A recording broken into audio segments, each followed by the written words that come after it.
Student আছেন, আপনার খেজুর খাবেন, প্রতিদিন 2-3টা করে খেজুর খাবেন। এখানে গ্লুকোজ, ফ্রুক্টোজ, সুক্রোজ আছে, ইনস্ট্যান্ট আপনার ব্রেইনকে এনার্জি দিবে। এর মধ্যে যে অ্যান্টিঅক্সিডেন্টগুলো রয়েছে, আপনার শরীরের মধ্যে যে কোনো রকম রোগ জীবাণু সহজে বাসা বাঁধতে পারবে না। আপনারা জানেন যে খেজুর খাওয়া একটা সুন্নত।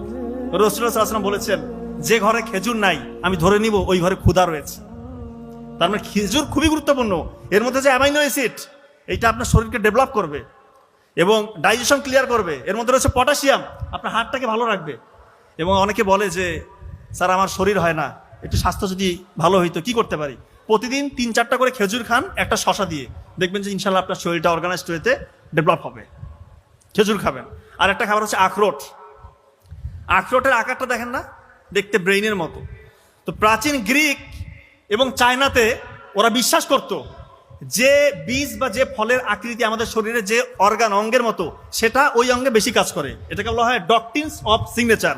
ডকটিনস অফ সিগনেচার।